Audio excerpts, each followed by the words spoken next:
Como estamos entrando descalzos al misterio, lo propio del misterio es que es la realidad más real, más profunda, y por eso mismo es indecible. ¿Ya? Entonces, ¿cómo vamos a entrar a este misterio pascual, a este misterio de lo profundo? Me voy a permitir ser un poquito más poético. Y creo que a veces la teología necesita dejar el paso a la poesía. Ahí donde ya no hay palabras para expresarse. Lo que vamos a vivir, o lo que ya estamos comenzando a vivir desde ahora, en esta vertiente resucitadora pascual del Sábado Santo, es el movimiento, la tensión que existe en la fe cristiana entre el ya y el todavía no. El reino de Dios ya está plenamente realizado entre nosotros. Esta es la apuesta de la fe. Esta mañana les decía, no puedo no ser creyente, es imposible. ¿Por qué? Porque estoy completamente modelado, forjado por la certeza que ya está, que está en medio de, en nosotros, y esta certeza del ya, del que ya está cumplido, esa es la resurrección, ¿ya? La puedo cultivar, averiguar, tocar en la oración. Yo creo que es la oración la que da sus credenciales al ya del reino. Y esta convicción, esta experiencia de que ya está plenamente realizado, ¿ya? Me permite entonces vivir el todavía no. Y el todavía no es la aventura humana de la que hemos hablado esta mañana, ¿no? El mal, el sufrimiento inocente, el misterio de los acontecimientos, nuestra impotencia, ¿no? Este desenlace, este movimiento de la historia, que hoy día es tan oscuro, ¿ya? Lo puedo vivir como creyente, no inventándome trucos como milagros, como decía esta mañana, sino en realidad, ¿no? Con toda la densidad de lo que es la pregunta humana, ¿no? El Evangelio no da respuesta, te hace caminar en la pregunta. Y lo que va a ser la primera parte, bueno, la segunda parte de la vigilia pascual, ¿no? La vigilia pascual empieza en plena tiniebla. Y con el Cirio Pascual, lo voy a retomar la simbólica del Cirio Pascual ahorita, pero con este Cirio Pascual empezamos afirmando el ya. Ese es el ya Cristo venció, ya la luz es la última palabra, ya de la fe, ¿no? Con el gran canto del Exultet. Pero después la iglesia, de nuevo en buena pedagoga, nos hace retroceder. Dice, sí, ya resucitó, está bien, ya resucitó, pero no corramos demasiado rápido. Volvamos a la noche. Entonces nos vamos a sentar largamente y a escuchar la historia de la humanidad, la historia de un pueblo, desde la creación hasta la encarnación y hasta la redención. Entonces, en esta simbólica, nosotros aquí ponemos justamente la capilla en penumbra. Justamente ahí hacemos el proceso auroral, es decir, pasamos de la noche a la aurora en la penumbra. Estamos en la penumbra. Y saben, pasar de la noche a la penumbra depende de uno, ¿no? Depende de uno. Los que acompañamos las personas especialmente si acompañamos momentos de depresión o depresivos. Lo más bello es cuando vemos a una persona empezar progresivamente, lentamente, a descubrir algunas estrellas en su cielo, a descubrir que hay un firmamento en la densidad de su tiniebla y poco a poco ir caminando hasta o hacia la aurora. Por eso tomemos el tiempo de saborear las lecturas de esta noche, ¿no? Es difícil creo, ¿no?, para la gente de hoy aguantar todas las lecturas, porque somos gente que aguantamos poco, ¿ya?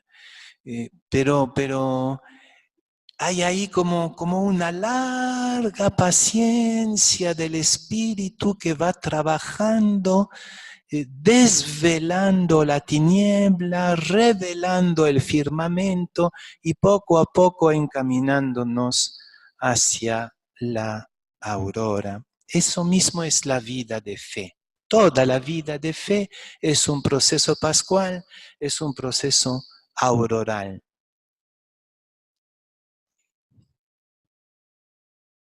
Y si eso es la resurrección, ¿no? La resurrección como ese proceso de despojamiento del cielo, entonces resurrección y iglesia y comunidad también van de la mano.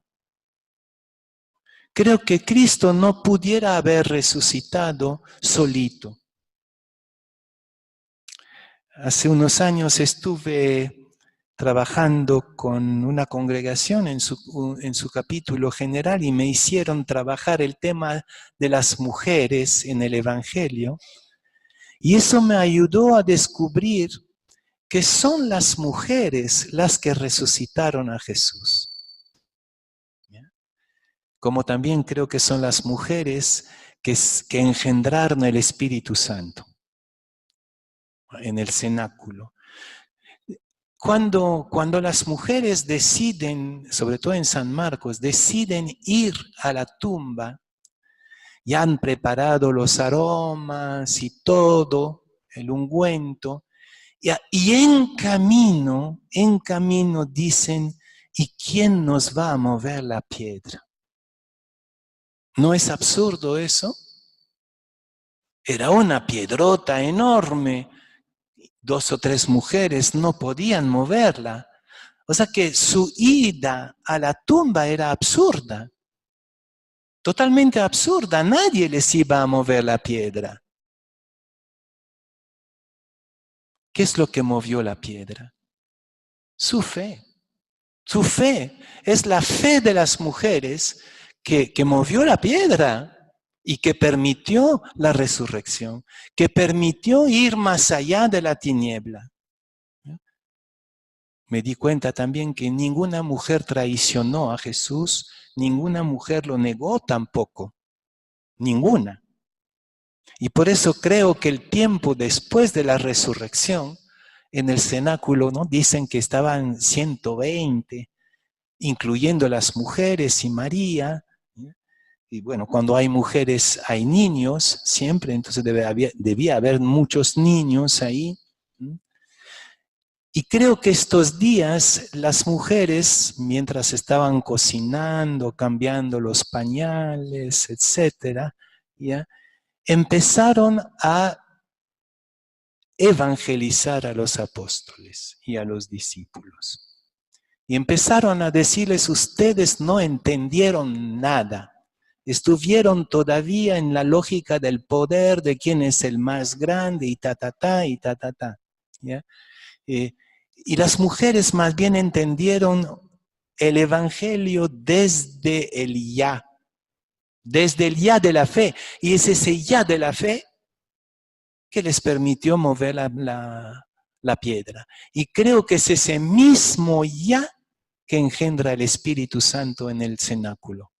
Claro, son los varones los que hablan en la calle porque estamos en un mundo patriarcal, pero las que dije, un poco como en las comunidades campesinas, ¿no? ¿Quiénes son qué dicen los varones en una reunión de una comunidad campesina?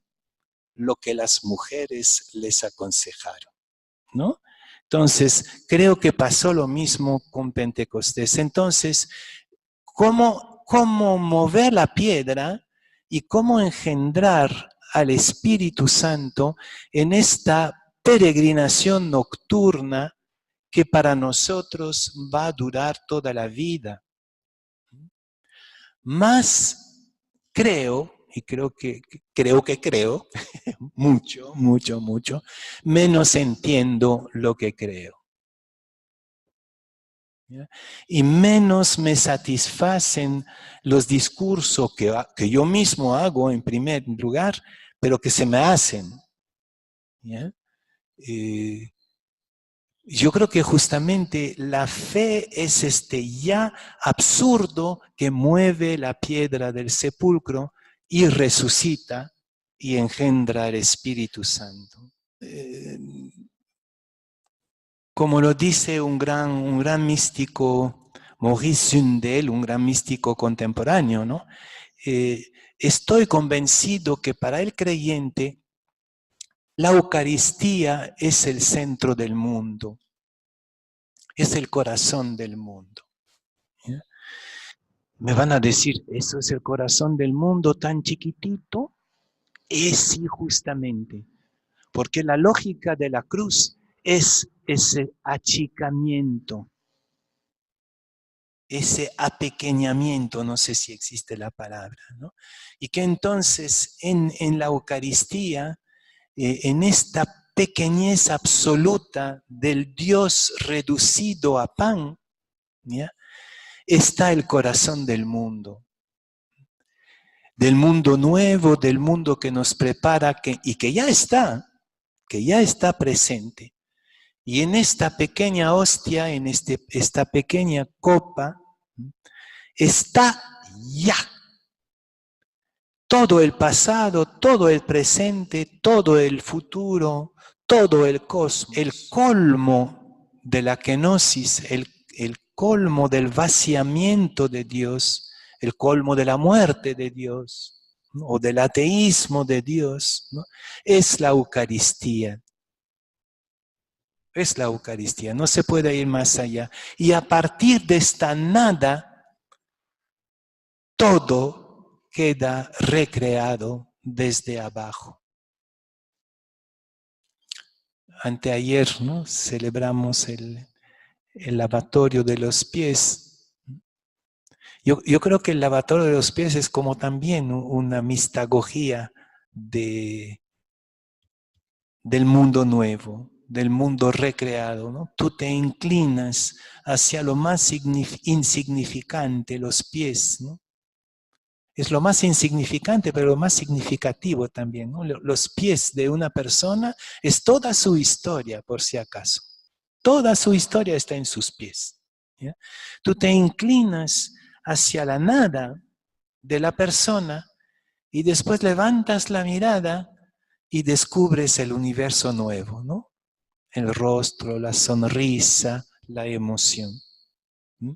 Ese es el proceso eucarístico, ¿no? Un vaciamiento total, que se concentra en un solo punto y que inaugura el mundo nuevo.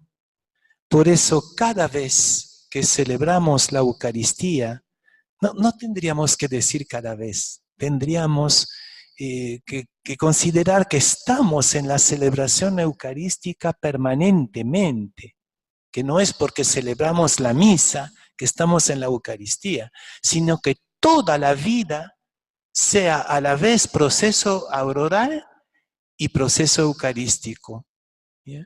Y entonces este proceso eucarístico es el arte de anticipar la nueva Jerusalén, donde ya no hay tinieblas.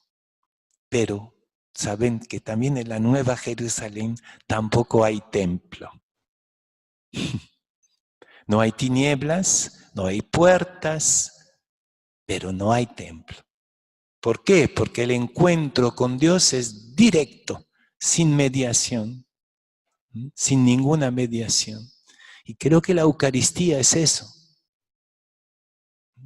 Es la nueva Jerusalén. Entonces, vivir eucarísticamente es anticipar el ya de la nueva Jerusalén en el todavía no de la peregrinación nocturna del creyente.